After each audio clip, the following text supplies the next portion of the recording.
everyone, and welcome back to another episode of the One Point Safety Show with myself, Scott Hartley, and my amazing co-host, Scouse Andy Lockhart. How are you, buddy? You all right?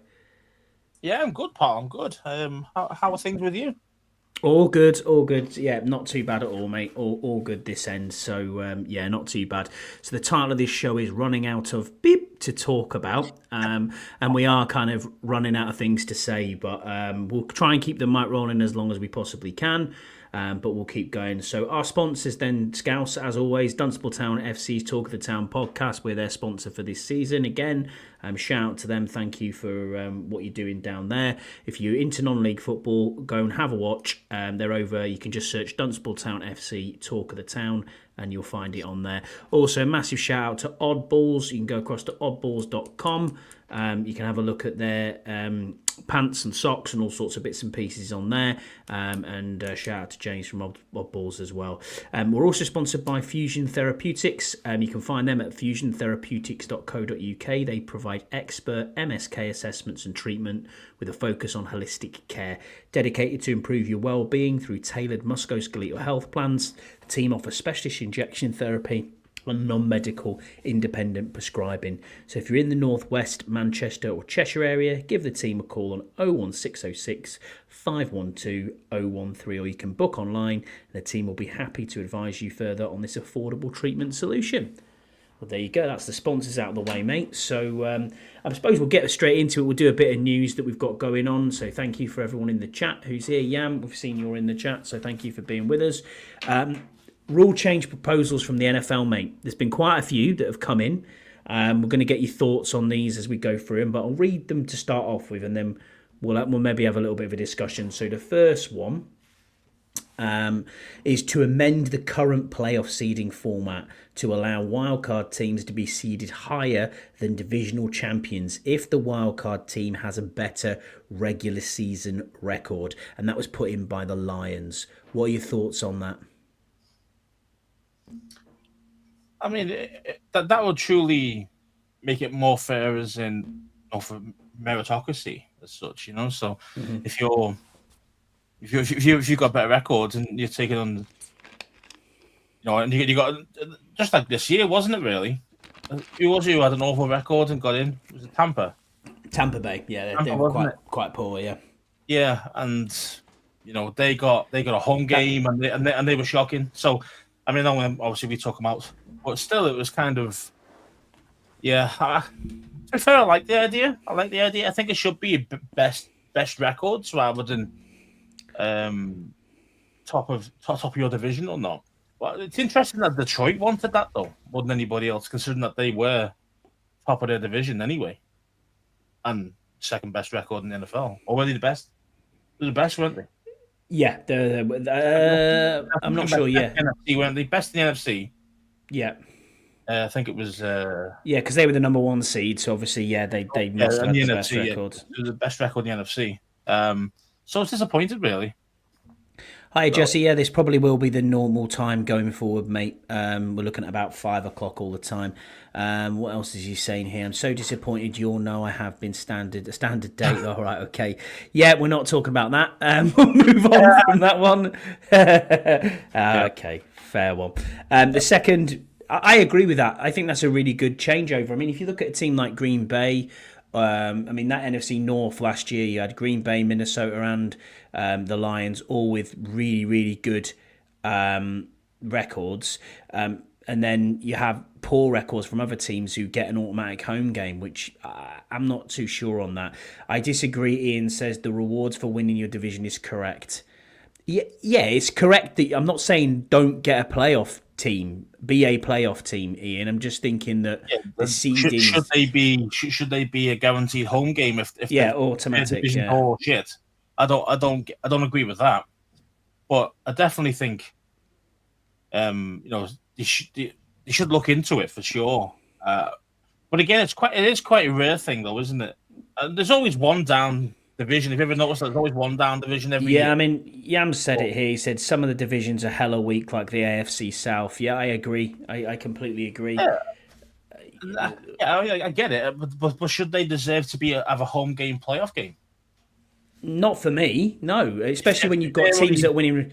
Teams that Yeah. are winning 13, 14 games, and then the seventh seed. I mean, we won 12 games, and we were what, sixth? Succeed, yeah, true. But then obviously on the flip side of that, we've also been the 7 and 9 and won our division and got a home game against was Tampa as well. Actually, It was wasn't Tampa, it? yeah. It was the Heineke pylon, Yeah, the wasn't Heineke it? So, game, yeah, against Brady, and yes, so it's worked in our favor before as well. It's just I just think if some divisions are awful, then they shouldn't be getting they shouldn't be getting a home game. It should be on how many wins you've got, yeah, and that'll keep everybody a bit more tuned into every single game as well. Because if you say for example you're in an awful division and say you're I don't know got 2 games to go but you're 3 games clear, but you won like 8 games or something stupid like that because everyone's just so awful, then do you deserve to be in the playoffs at a home game because your division's that bad? I don't think you should. and that's when you start looking at resting players as well, because you could because potentially have a fortnight's break. Clear. Yeah, you're already clear, aren't you? So if you've got a couple of games left, so what happens then? A hella weak team or hella weak division don't even try for the rest of the season, which is like maybe 2 games left, 3 games left, whatever. So it's yeah, I mean, it would definitely make people play to the end of every game. Mm-hmm. Definitely. What do you think of this then? I mean, Yams brought up a good point Season again here, saying some divisions should be redone anyways. Do you think like you would change over the divisions? I mean, Dallas is a long way to go, but it's a rivalry that's been there since the age of time. So Cowboys Redskins was always the biggest rivalry and always will be in football terms. It's one of them that you can stand out and say, yeah. I mean, Steelers and Browns. You've got that one too. There's a lot of rivals out there, but would you start revisiting the divisions? I mean, don't forget we used to have Arizona in our division. Yeah, I know. Yeah, we did. Yeah. So these things do change. I just think I totally agree. I think Dallas should be in the NFC West, even though technically, the NFC. Even though technically they're not East on the map as such, but only because at the time there wasn't many teams. Yeah. Around that time, so they were just part of ours, and again the Redskins thing and the Cowboys Indians thing, and there's all those things. So, I mean, of course, I wouldn't want to lose Dallas from our division. I wouldn't want to lose them. No. I know we probably have that. We feel it's more of a rivalry than probably their fans do. To be fair, because we've been bad for so long, so they might want to change. Might have a chance in the shit division. At the end of the day, you've got Eagles and and us hopefully on the rise in this season coming forward too. So yeah, it's gonna be difficult for Dallas to even make the playoffs. So maybe they want to move out to somewhere else. Who knows? Maybe. So there's 2 others that the Lions have put in as well. So it says to exclude from the 90-man player roster limit a player that is placed on IR before the day or on the day of roster reduction to 53 players, unless such player is designated for return. So what that's saying there is if you've got an injury, like say someone does their ACL on cut down day, or in and around cut down day, and you've placed them on IR from the 90-man squad, why should that count against your 53 is what they're saying, because the IR window wouldn't have obviously opened. Because you're not actually playing a game yet. Yeah. Basically, yeah. So can you? So what they're asking is, can you need to exclude from the 90-man player limit people who are on IR? But then I can understand where they're coming from with this, but at the same time, you could have 10 players on IR, or you could be stashing players on IR. Exactly. And that's the problem. That's the problem, yeah. And that's probably the reason why that won't change. Even though it sounds quite an easy one. It sounds logical, doesn't it? Do you know what I mean? To understand why. Unless you have a minimum, maximum amount of players. So say you mentioned that you could have 10 on IR. Well, actually, no, you're allowed to have 3. Or something like that. And then maybe that makes it a bit more fair.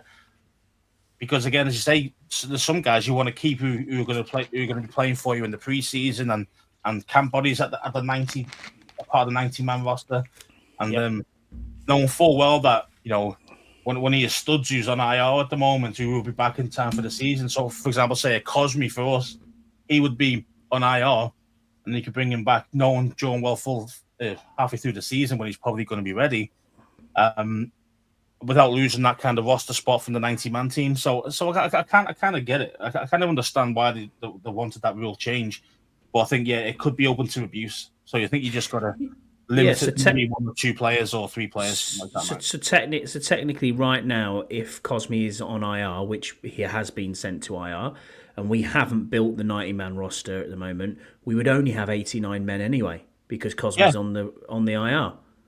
So exactly. So there's one other guy not getting a shot at a potential winning a job or even just being part of camp and then playing in the preseason, etc. So I can understand it's logically, but the logic it's open to abuse though. Of course, it is. Yeah. Just imagine you could go, well, okay, we've only got 1 guy, but no, what? There's 3 guys on IR or would be on IR, would be injured if they weren't on another team. And then when you're passion for and it could be like really good players, that are just injured who haven't got a team yet, or so it can definitely be abused. So if you're going to accept that rule, you've got to limit it to so many, I think.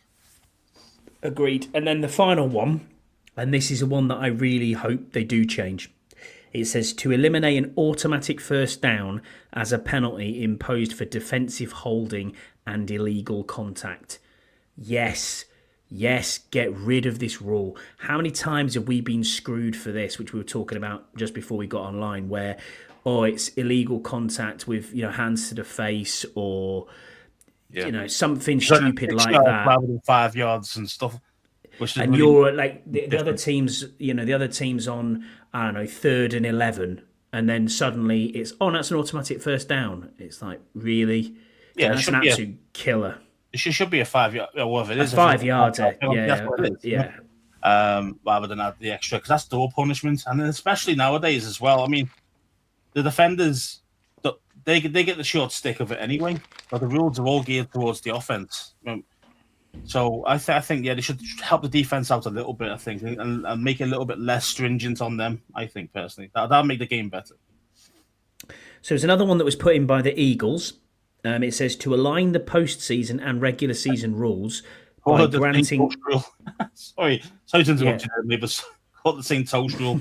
Obviously, toast rule thing goes. Oh, brilliant! That So this one from the Eagles is to align the postseason and regular season rules by granting both teams an opportunity to possess the ball, regardless of the outcome of the first possession, subject to a 15-minute overtime period in the regular season. So what it means by that is if you obviously are in overtime in postseason and you get the ball possession first and you score the touchdown, that's it. You're done. It's over. Mm-hmm. And what they're saying there is, well, actually, it should be like it is in the regular season where each team gets to possess the ball. But I don't think that is actually the case, because if you go to overtime and score a touchdown, the game's over. The game's over anyway, yeah. It's only if it's 3 points, isn't it, that they get? Yeah. They get 1 shot or 1 drive at it. So I don't understand that. I mean, unless he wants to flip it the other way. You mean, as in, like, he wants it the same way as it is in the postseason to the regular season. Yeah, might be something like that. But again, yeah, it's the Eagles in it. So let's just don't agree to anything they say. You know what I mean? It doesn't matter even if it's a good rule or not. Just stack them off. Because, they can't get dicks anyway. So. And then the final rule change, which was the biggest talking point, and the biggest one that came in, was proposed by Green Bay Packers. It says to prohibit an offensive player from pushing a teammate who is lined up directly behind the snapper and receives the snap immediately at the snap. So basically, ban the tush push is what they're asking for. Get rid of that fucking play. Honestly, agreed. I could not agree more. I hate seeing it, and it's not just because they're good at it and we can't stop it. It isn't about that. It's natural play that is just virtually you cannot stop it, and it's a cheat. It's a cheat game. It's a cheat rule anyway. Like, they're actually cheating because there's no way the defender can defend it. You know what I mean? Like, you're not giving them a fair crack at the whip at that thing.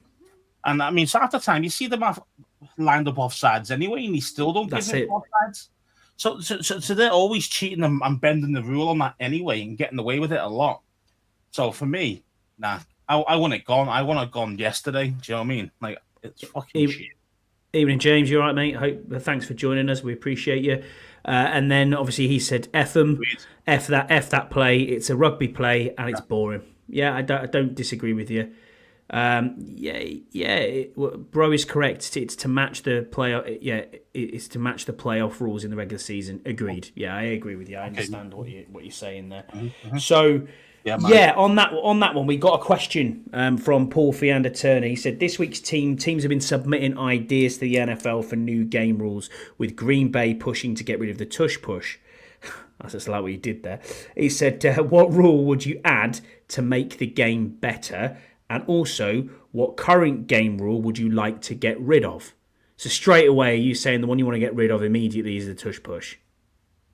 Well, yeah, I mean that's obviously a play. It's not really a rule as such to make the game better. So to answer this question, for me, it's the illegal man downfield. That's the one I hate as an actual rule. You know, sometimes players get broken down. You know, an old lineman thinks it's a screenplay and it isn't, and they get outside that couple of yards kind of space, and then they get done for a illegal man downfield when the play is the other side of the field. No, I know. I hate that, and we've been done a few times with that. And there's a lot of other teams that get caught because there's some slight confusion, or because the play is broken down and the screen didn't happen. You know, so these things are happening quite regularly, and I hate that rule. I want that gone.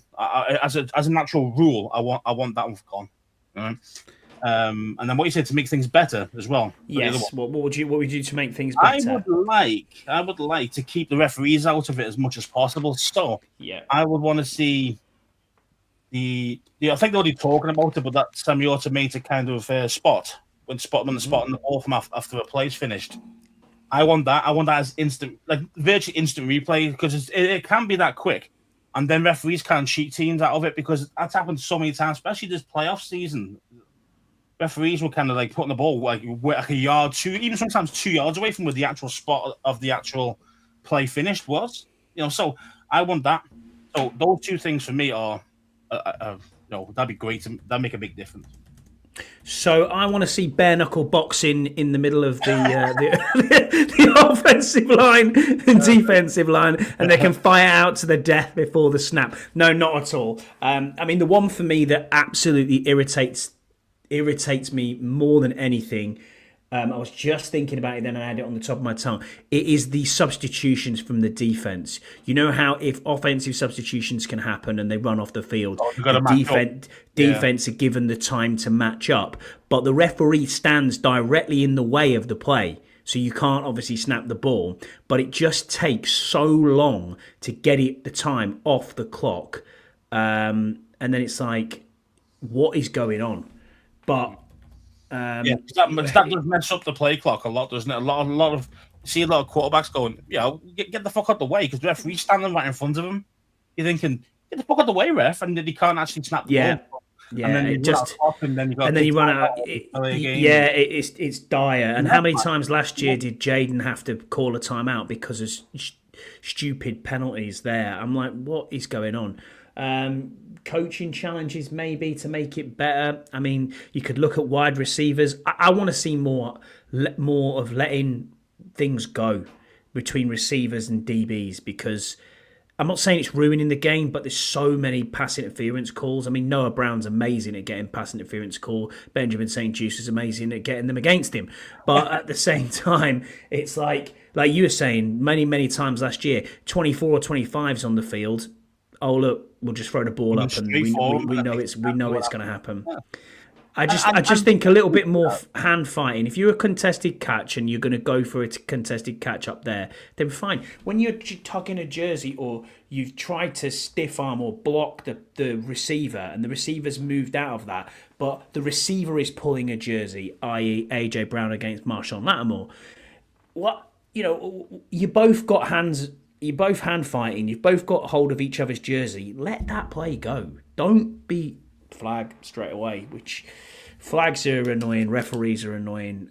But yeah, maybe the chain gang need to go, as you said, semi-automated. I like that. You know what I mean? Especially for first downs. That's a good thing. Because that technology is that fast as well. It's like, it's virtually like 5 seconds and it's done. Whereas, Yeah, we're not talking a VAR time. yeah, where just it's around, like, 5 minutes, like, hang on, I've got to put the lines on. Yeah. Oh, yeah, there's a toe offside. Yeah. then there's like Oh, you mate. whiff like this, have a straight Absolutely line. crazy. Fucking idiot. Yeah, no, none of that. So, yeah, I mean, I think that'd be really, really useful because referees, no, I think a lot of them are dodgy, man. I really do. I think they're paid to. I think they're paid to be dodgy. Being honest with you, I think they are. I think they're doing what they've been told to do in that game, whatever that game is. You know, I don't know who's telling them. Could be, higher up from them in the NFL, or could be some Vegas guy knows. giving them a little backhand. He's not they don't get paid for. Vegas knows, mate. How many Yeah, parlays exactly, let you down? Vegas knows. Yeah, But no, it's God, he's straight. yeah, exactly. I mean, Christ, we've done 20 minutes already, and I thought we had nothing to talk about. We haven't really got onto Commanders, but there you go. We're doing well. Yeah, I mean, the other one that really annoys me, I suppose, is we were talking about before. Dante Fowler got done for it loads last year. It's the illegal touching of the quarterback. Like I'm not saying you can't bury him or flop on him, but like when he used to burst through and he'd have his hands up and he'd be like, "Oh, my hands are up. I'm not going to touch you," but you'd still run into the quarterback. The quarterback makes a meal of it, falls over, and oh look, there you go. That's a penalty straight away. It's the touching of the head. Yeah, exactly. That's the problem. You touch his head, it's over, and that's a weak one, and especially when you start to make it too easy for quarterbacks, then they're going to start. You give them an inch, they're going to take the mile. You know what I mean? And that's exactly what they're doing. Like Mahomes is a master at it. There you go. Yeah. Josh Allen's a master at it. These guys are like, oh yeah, I'm going to run with the ball, and then I'm going to slide at the very last second, and the defender's already committed to the tackle, and then as soon as and obviously can't get out of the contact, and then instant foul, and it's like, wait a minute, like, no, I think that's you can see the quarterback taking the piss. Do you know what I mean? You can see what he's doing to try and get that extra flag, and I think for me, it's like, no, you want to run it all. Your head's open to be hit. Do you know what I mean? Like, end of story. Even if you're sliding, that's up to you. James is that's right in the face. James doesn't like rugby. I don't think. You've played the game. I've played the game at decent level, same as you. And it's like, I look at rugby union now and think, mate, it's ruined because of the whole tackle height, because of any sort of touching of the head or accidental head clashes. People are getting sent off in games for that, and I'm just like, what? I mean, honestly, I couldn't play the game now.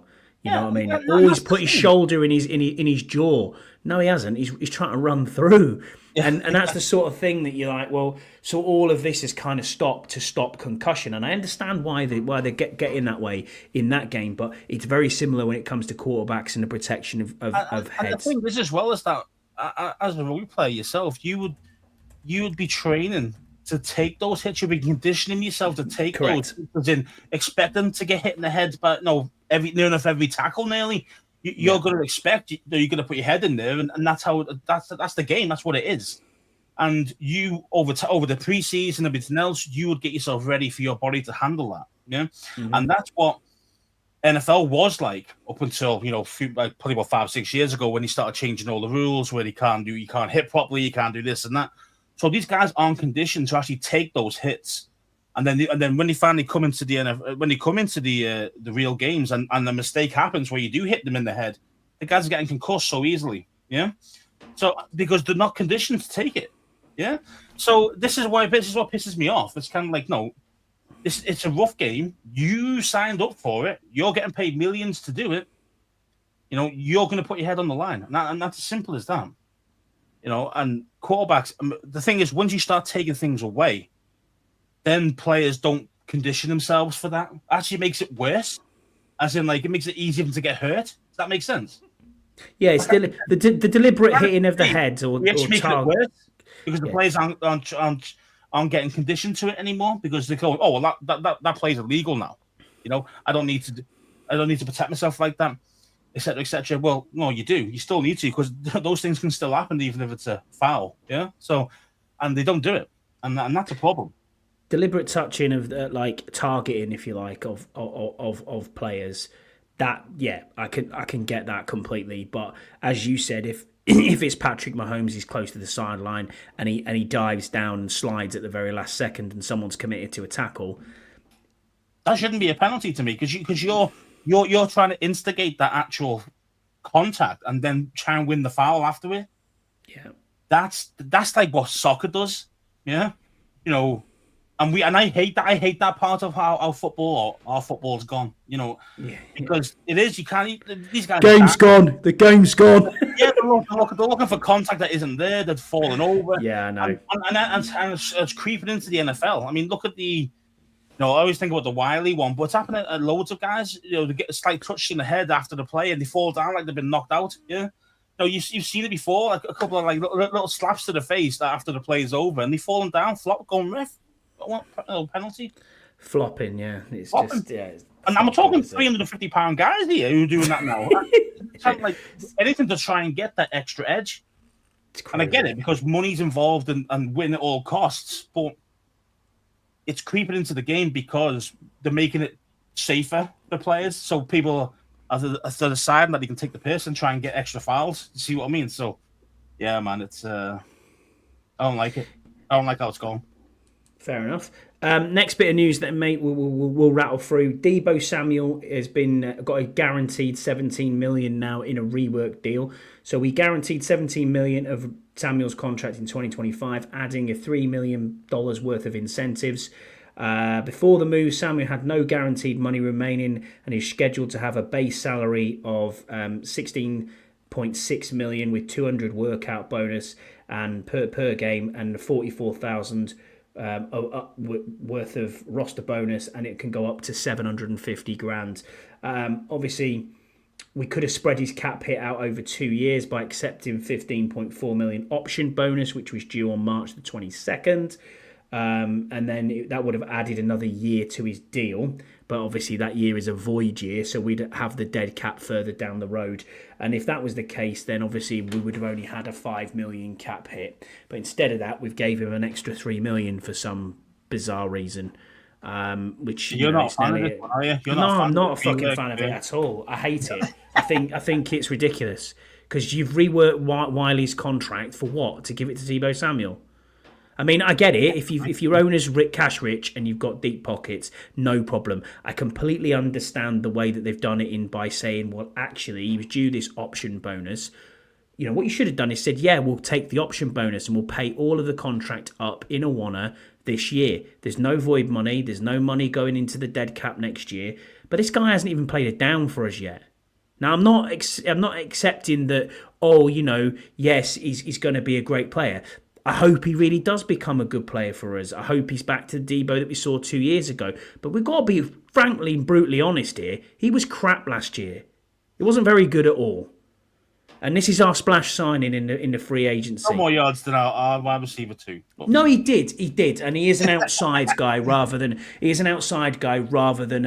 an out and out gadget type guy. But I think Deluxe is on. I'm like, I'm a bit like, what are we doing here with this? Maybe it's motivation to sign a new deal. Yeah, you know what I mean? In the future, I get that.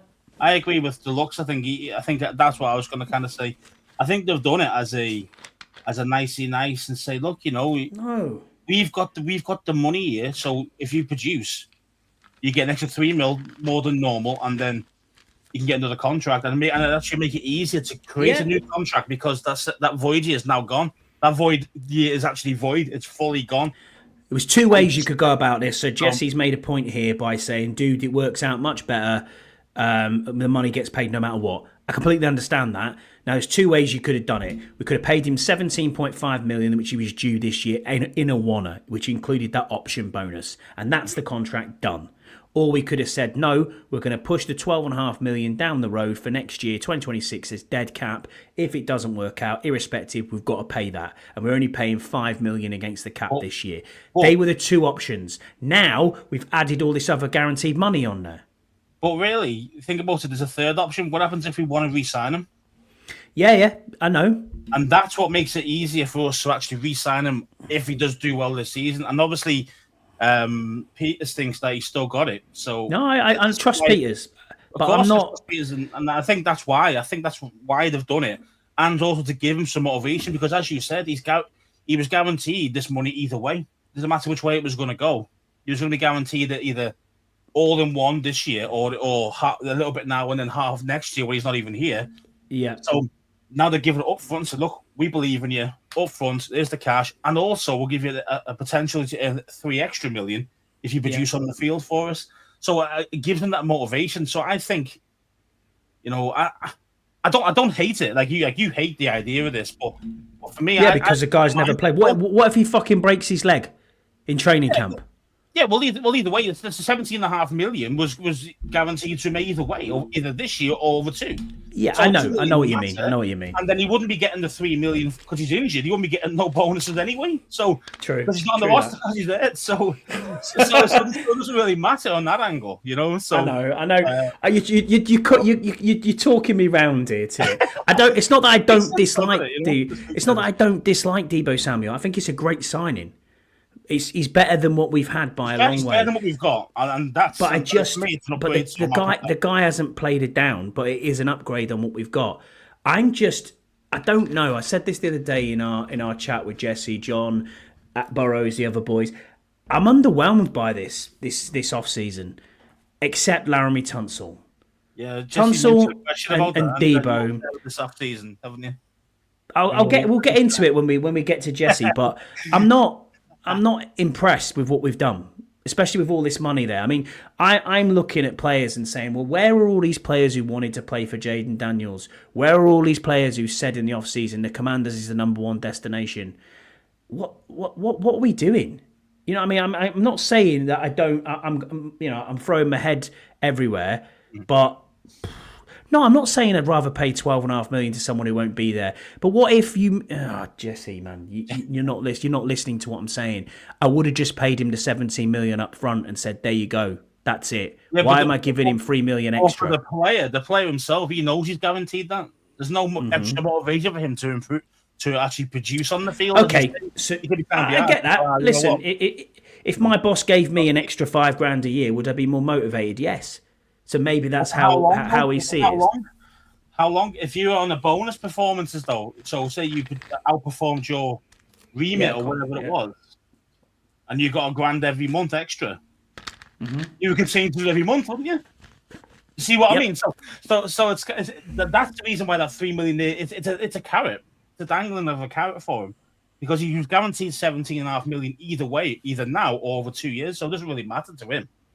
Whereas now he's got an extra $3 million that he can actually, if he just perform, we win, he wins, and then he can even get a new contract after that. So I'm not too upset about it at all. So yeah. Okay, I mean we can have a look, but we're going back to 1 year contracts again at the minute, which is something that we probably need to pick up on. We're getting a lot older. Yeah, I know, and I like the kind of moves that you can see the moves they're making. I understand what you're doing. I don't dislike Deebo at all. I think he's a good player. But so before people start chatting shit and saying, "Oh, you're a hater," I'm not a hater at all. But I just think that's a bizarre way of ruining your cap. Will's got a good start. Yeah, he has got a good point there, saying no stars will play on no guaranteed money anymore. You're right. Watson did ruin the market completely. Absolutely bang on with that. And look at what's happening in Cleveland. I mean, it's a tough one, isn't it? And maybe I've overhyped myself for free agency, thinking we're going to spend every superstars. Yeah, maybe. And then I'm sitting there going, I'm sitting there going, well, what have we got now? What are we running back? If you go through the squad, I think it's actually got better. Yeah, I do too. In ways, I mean, you can see what they're doing. I think there's definitely some improvements, definitely. So. True. Jesse's right. He said if we pay him that $3 million, it means he's balled out for us and there's nothing to complain about. Yeah. Okay, fair enough. As I say, it's the motivation aspect of it for him. But he's already guaranteed the 17.5 either way. Yeah, of course he is. Yeah, either now or over 2 years doesn't matter to him as it is his finances. That's what he's going to get. So the $3 million is just a little carrot there, just to dangle. And if it doesn't work out, then he doesn't get the $3 million. Yeah, he doesn't get the $3 million, and then he gets the 17.5 either way. So that doesn't harm us in any way. We've had an excellent free agency. No, we haven't, Jesse. Behave your fucking self, mate. No, we have not had an excellent free agency. We've got better, yes, but we haven't had an excellent free agency. No, we have not. Free agent gains. Then we'll go through what we've got at the minute. Nate, so to mention there, you move Debo money to this year. Terry contract extension will lower his cap. You push money out on players that you expect to be in multiple years. Yeah, it's valid. Valid point. I understand where he's coming from. That's what I want to see. 100%. No, Jesse. How have we had an excellent free agent by signing aging players who nobody wanted, who were, who haven't had a season? That's exactly what I'm saying. So Nate Herbig didn't play a single game last year, injured reserve. Was very good before that. I agree. Good guard. Not sure. 1 year deal. Kicking the tires on him, mate. Kicking the tires on him. You know what I mean? Edge Jacob Martin was another one we signed this week on a 1 year deal worth up to $3 million. Not a camp body, but he's going to be depth. He's not going to be. He's not going to be a starter.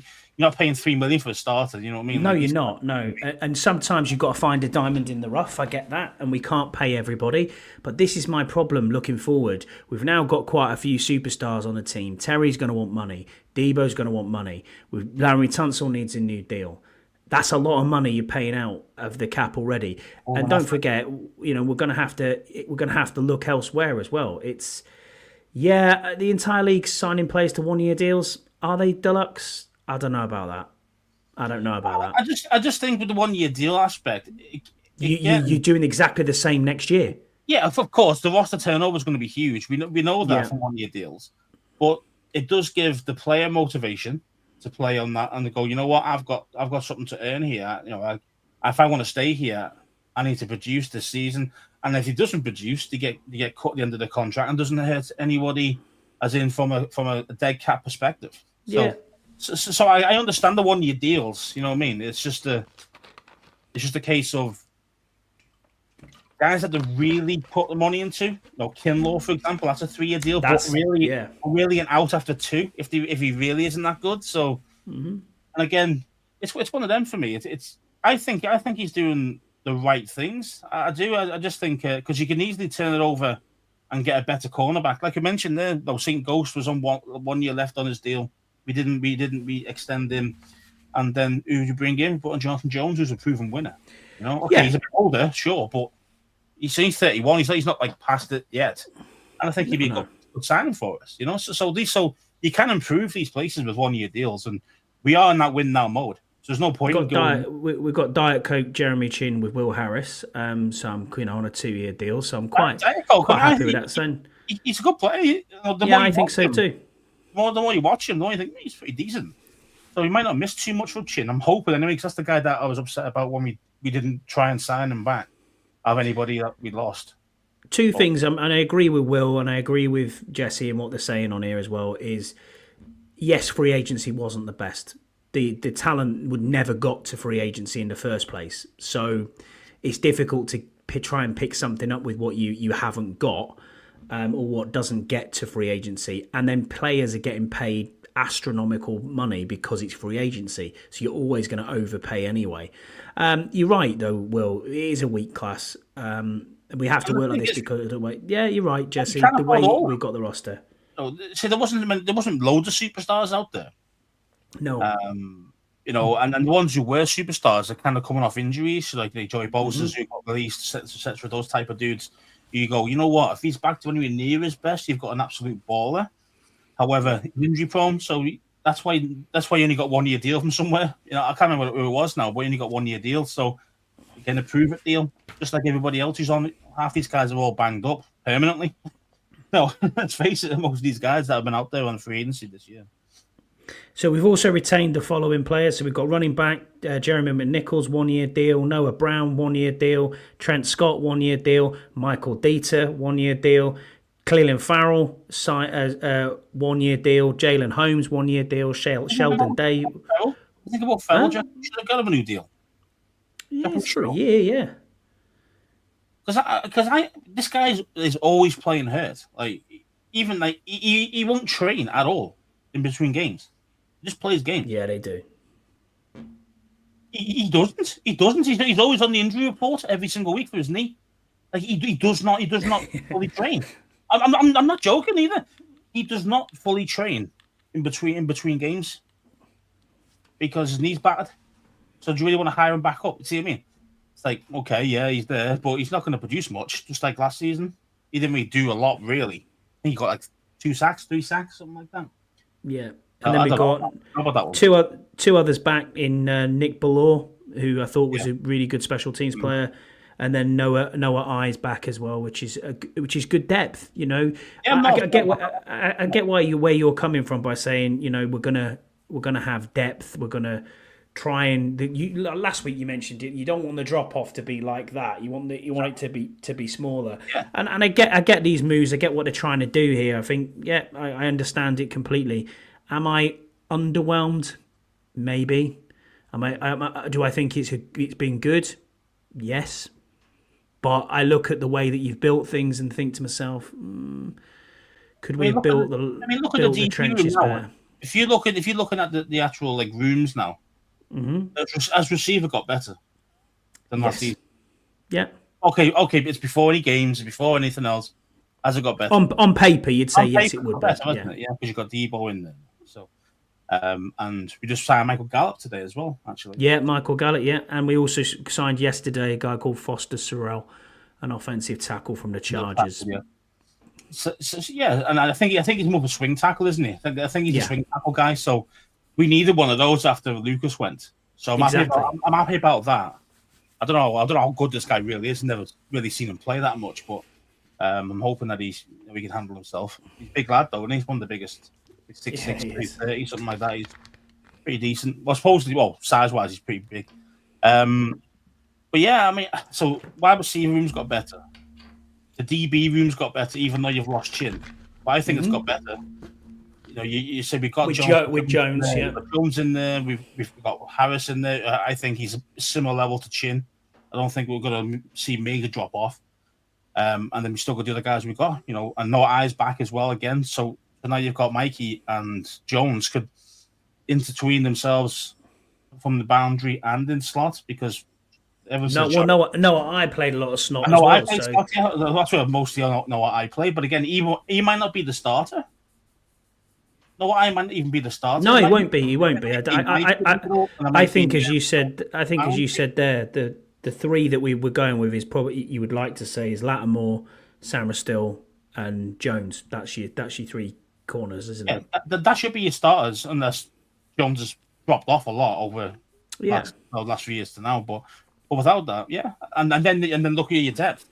Okay, we still need another corner, but you can draft a corner. Yeah, exactly, and you've got a solid backup and Noah Eyes.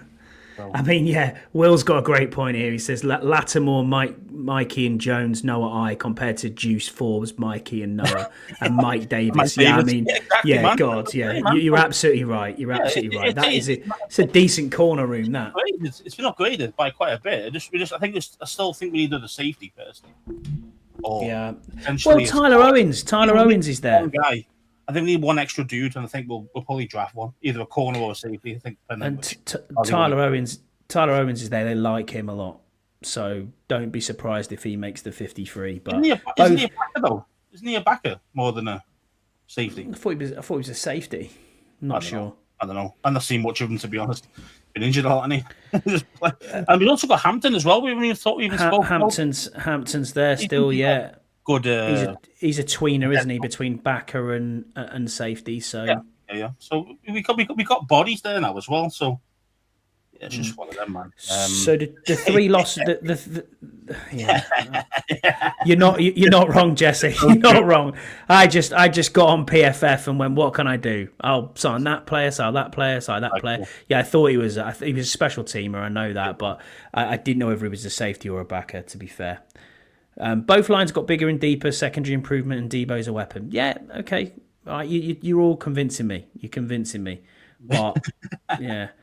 Okay. I mean, there's some dudes, obviously, that you think, why have you brought back, especially on the old line, why the hell have you brought back Trent Scott? Yeah, Scott's the guy. Yeah, Scott. Why you brought him back? I thought he was okay, mate. He played really good at right guard. He's garbage, but again, I also think Wiley's garbage, but he's still going to start. So, but yeah, I mean, yes, have we got more bodies? Yes, you mentioned Herbig before, and then we've also got that other guy, that new guy you mentioned then as well. Yeah, Sarro, yeah, Foster Sarro, yeah. Sarro. So these guys, hopefully, if they produce if they're half decent, then the old line's already upgraded already. So, especially with Tunsil makes a massive difference to that line already. Oh, enormous! Yeah, enormous difference. I mean, yeah. I honestly think you try and draft the right tackle. I think for me, hopefully quite high, and then if you're not going to do something with, all depends what you want to do with Coleman, really. That's I'd put him in at. You could put him in at right tackle. You could put him in at left guard. Would you want to give out because he's quite athletic, really, and he might be a really good right tackle. So you might not need to draft the right tackle. You might need to draft a guard instead. Mm-hmm. So it just depends what the draft. I think the draft will tell us where we see Coleman going to be. I really do. Yeah. If we do go for a tackle, then we know Coleman realistically is going to be as put inside as a guard. But you're not even we're not even mentioning here that like Nick Algretti's still on the line as well. Yeah, but he's gaffing. Let's face it, man. I mean, he's a guy who should be a backup. He was a backup, in his previous team. Who was he with? The Chiefs. The Chiefs, yeah. So and again, he's a backup there, and that's exactly what he is. He's good for 2 or 3 games, and then he's absolutely poor. So. I mean, would I be happy with him being on let's say this next guy up at guard? Yeah, sure, but he shouldn't be the starter, and that's how you create depth. That's how you create your depth. So, and that's why I wouldn't be upset as long as we can get someone who's going to play either that guard or tackle, depending on what we're going to do with Coleman. That's exactly what I was saying. Well, I think Coleman's got an all-pro future at left guard. I think he's going to be awesome there. Especially if that left-hand side, if you think of it there, if you had Tunsil, Coleman, and then Biadish in centre, that's you're going some there. But it's just the right-hand side. This is exactly what I think with the looks. Wiley paid tells him that plan A is Coleman for right tackle, and then Wiley's going to be like the backup or starting right guard until Cosme's back. That's what I think. I think he's going to be a tackle, and then that means that we'll probably try and draft a guard or a tackle that's going to go to guard. Does that make sense? Like one of those guys that, if you do your research on the draft guy, he's a tackle, but really he's going to be a good guard. One of those guys. That's what you'll probably see. Probably in the second, to be fair. So Jesse's in agreement with you saying he should be right tackle. Yeah, I think he's got the feet, he's got the footwork. The difference is it's the other side of the line, and he has played a little bit of that in college, but he is mostly left side. You have to learn the techniques the opposite way around, but it's so our losses then that we've lost this week or since our last show in free agency. Derek Forrest has signed a 1-year deal with the Bills for $1.34 million. D-line stroke off outside linebacker Dante Fowler Jr. Now this will be funny for you. He signed a 1-year deal with the Cowboys for $8 million. Now this move marks the first time since 2015 that the team has committed more than $6 million to a free agent acquired from outside of their roster. 2015. So 10 years. Yeah. In 10 years, Dallas haven't spent more than $6 million on somebody from outside of their roster. That is crazy. Yeah, they're all in, aren't they? They're all in, aren't they, Jerry? They're all in, yeah. and then OZ, he obviously signed with the Bears on a 1-year deal. Now I saw a lot of hate for OZ and people kicking off on X and social media and stuff, saying, "Oh, why is he saying about Caleb Williams is as good as Jaden Daniels and that he can't wait to catch passes of him?" What do you expect him to say? This is his team now. He's not going to go in there and say, "Yeah, I really miss Jaden Daniels. I think he's amazing." Yeah. You know what I mean? Come on now. You know what I mean? It's like if you leave Apple to go to Google, what are you going to say? "Oh yeah, fuck them Apple lot." Yeah. You know what I mean? Because that's your new employer. You've got to try and say the right things. And your paycheck, so you say the right things. And players lie all the time. Let's face it. You mentioned before, right at the start of this, where are all these players that want to play at Washington? Well, yeah. Where are they? Yeah, they're not here, and they've obviously not been. And you see it all the time. Like DJ Reed was a big one. He had the Yeah. choice to come here, and he didn't. He chose the other place. I can't remember when now, but he went somewhere else. Did he go to the Lions? Went to the Lions, didn't he? The Lions. DJ Reed, yeah, he went to the Lions. Yeah. But still, he was desperate to come to Washington. He said the opportunity to and didn't. And there's loads of guys like that out there, not just for us, but in the whole NFL sphere. They all say the same things. Oh, you know what? I'd love to play for this team and that team. And then I want to go to a contender. Where have you signed for? The Patriots. What? Yeah. Well, 40 million a year? Oh, okay, yeah. I'll stay at Cleveland. See what I mean? So I know, a lot of crap, man. A lot of times with players, and you think that they're just like us. You say something, you kind of mean what you say, but they don't. It's a business, man. It's a business. That's all it is. It's a business, and I get it, but it is what it is. Yeah. But yeah, I mean, hey, they also offered DJ Moore. DJ More money, you think he means? Yeah, DJ More money. Oh yeah, DJ More money. Yeah, absolutely. Yeah, not as in DJ Moore, the wide receiver. Yeah, I know what you mean. Yeah. Well, that's true. Yeah, maybe you're right. Maybe you're right, Will. They all wanted to come here until Peters wasn't throwing them outrageous contracts, and that's maybe something that the Patriots will get better this season, no doubt about it, with the signings that they've made. But they've got a better head coach now as well. Yeah, exactly. Got a good head coach in Vrabel, but when you look at that team, the amount of money that they've spent is outrageous. Look at the Bears, outrageous on the offensive line, but will it work for them? Who knows? Probably going to get better, but I like what we've done. Didn't someone say about DK that he's a bouncer with speed? For DK Metcalf, yeah. Well, there's another one like speed. Oh yeah, that wide receiver room is going to be crazy, man. With Pickens and him, they're either going to get on like a house on fire, or they're going to fight each other. I don't know which one it's going to be. I think they're probably going to fight each other purely because he's just got paid and Pickens hasn't. So that's the other one. Hello, I want to play for a contender. Here you go. Hey, we're Carolina Panthers. We're going to give you $30 million a year. Yeah, no problem at all. I'm away. You're with nice weather as well. Big fucking Pittsburgh. Yeah, true. Yeah, exactly. I believe in AP. Yeah, I have questioned some of the moves, but I think he's hitting on a good 80% clip. Yeah, and if you can pick up 3 or 4 starters out of the draft, then yeah. It's not. Obviously, he's got an idea and a real identity of what he wants as in a player, as in not just the personality, but what you're looking for a guy to do. I think Kinlaw is one that was that a elephant end thing. Yeah, and that's it. I think that's what they're going to do. They're going to put him on the end and go, come on, then try and run through the middle of us, where we're going to be a lot beefier with Goldman and obviously Payne there still and our other guy, the rookie from last year. So I think those things are, he will be good at setting the edges, if that makes sense. And that's just it. That's all he's going to do. He's not going to give you loads of sacks. He's not going to get in the backfield that often. But he's going to set the edge exactly where we need him to. So. And that was what the run game was terrible last year. You don't need a Bobby Wagner making hundreds of tackles a season. Frankie Louvu can get to the quarterback. I know we do a lot of linebacker blitzes, which is what you want to see, even safety blitzes at times. But yeah, you're right in what you're saying. The players that we've brought in, we're not lacking weight and strength on the defensive line. That's for sure. They beefed it up.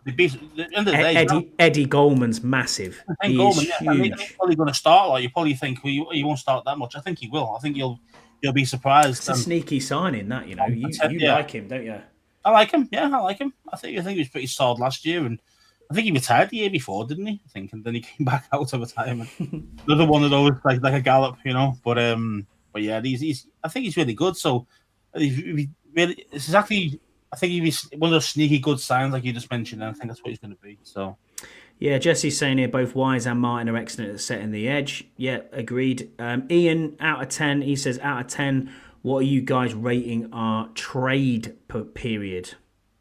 Do you mean like free agencies and trade? Because I think if we rate it all as a whole, I mean, trade-wise, I think they've been exceptional for what you got for Laramie Tunsil and Debo. It's not a huge amount to give away. You've still got both first and second round picks this year and next year. That's amazing. But Yeah, I totally agree. I said we've only really traded for who did we trade for? Let's just those Tunsil two, and isn't it? Tunsil, those two, yeah, Debo. Tunsil and Debo, yeah. Nobody else we traded for, is there? No, that's it. Yeah. So and again, I said we've still got our top two picks as you mentioned, and we've got a fourth rounder back this year as well. So I think it's 128. I think it's something like that. It's picking Yeah, up. 128, yeah. Again, I think Peter's doing a lot of the right things. I mean, I'm still on the big on the deluxe thing where you keep your top two picks, but everything else just gets traded away for players who could do something for you now. Even your fourth, sixth rounders, seventh rounders, get anything in that would actually upgrade your team who are vets now because you still got some cash left. So I'd be more interested in that rather than trying to take a flyer on a seventh round guy in the draft that might just be a camp body and end up might even be depth. It's very rare that you see a seventh rounder become a Even make the roster. Yeah. Yeah. So well, at least if you're given a seventh rounder for I don't know, obviously Cup's gone now, but I mean say someone like that, who's problem with cap, probably going to be potentially caught, and then you throw a seventh rounder out there for someone like that, and you can pick them up because they'll take it because to help with the cap issues. So, as in for the other team, not for us. And I think that's a worthwhile way of going about it. We're still lacking massively at edge. Still lacking massively there. I know you got the Farrell back, and you've got a few other dudes. No one's hit the true. Yeah, we haven't got a true pass rusher. And that's what we need. I know we've got Luvu in the middle, which does help a lot, but we need another guy on the outside, man. We really do. That's the glaring hole in this team right now is that position. So, so I think that might have asked. I think Jan mentioned there. What you want at 29? Yeah, I want an edge rusher, mate. I want a quality edge rusher. If Mike Green's there, hell yeah. But I can't see Mike Green being there at that point, to be honest. But in some mocks, he has been going as low as 33. So you never know. But being honest, I reckon maybe top 20, top 25, something like that. Would you trade back if you can get a trade partner? Because obviously it takes two to tango, doesn't it? What are they coming up? If you're going back a couple of spots, maybe to the top end of the second round, would you do that? Yeah, it depends what the actual. Have you got how many spots you're going back? That's the first thing. If it's bottom of the second, forget that. No chance. Yeah. Unless you're giving us massive amounts of, second rounders or second and thirds or whatever. There's no way you're gonna go down that far. If it's say 4 or 5 spots, then I'd look into it. If you get at least you're obviously gonna get their second rounder and whatever else with it. A third maybe or something like that. Or maybe they've got more than 1 second, maybe because they've got other trades, maybe two seconds, maybe you can try and get. Then that would be banging. I'd probably look into that. But then at that point, when you're coming up to draft, what's your board looking like? That's the problem, isn't it? Who's on the board at that time? Yeah. Who's got that commander's tag, as we've seen? Mm-hmm. Is there anyone that they're looking at and going, well, we can't really trade down from here? And I think this is banging from Will again. 29 is solid. Is a solid for trade back because it seems a quarterback. And I was just going to mention that I think Jackson Dart could be the guy. Yeah, he could be the guy who might be there that some team might try and come up for. So we could have some interest as another teams might want our 29th pick, but we'll have to see. But it's definitely a spot that you tend to see a lot of teams trade out of. So. It'll be interesting. The commentating's got to be good enough, though. There's no point in doing that unless you really trust your board and there's 4 or 5 top guys left that's on your board. You think, you know what, I'm happy with either one of those good dudes. If not, then there's no point. Yeah, you're right. So we've only got one fan question so far tonight, because we've answered Paul's question earlier, and it was from Jesse, who was in the chat, and he said, "Why is Scott so disappointed in the Commanders' off season?" I'm not totally disappointed. I probably just wanted every free agent possible, and I kidded myself that we had so much money that we could do that. But you're all convincing me that we're doing the right thing, so I'll trust AP, and I think it'll be all right. He says, many people believe that the addition of Gallup is just a camp body. Why are they all wrong? I'll let you answer that. It's all because Jesse's always right. I think that's all it always is, isn't it? You know, whenever Jesse says it's always got to be right. You can't argue with him because he don't let it go, will he? He's always right. So, right. So yeah, I mean, why are they all wrong? I mean, the guy's always still got quality, and he's not too old. So it's just a case of how good his knee is, because I thought what I heard was that he came to us as like a bit of a tryout, didn't he? And then they wanted him to go to, I think he went to Seattle to actually look to get a specialist opinion on his knee. That's why we didn't sign him straight away. They were waiting on the results of all these, like probably an in-depth medical on his knee. And then obviously it must have checked out okay that we've now signed him.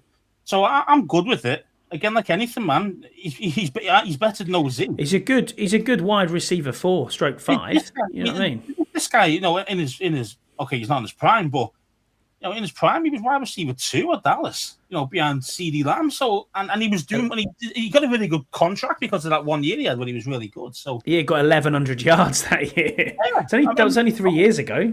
Yeah, okay, he's been out for 18 months since then, hasn't he? But, yeah, I know.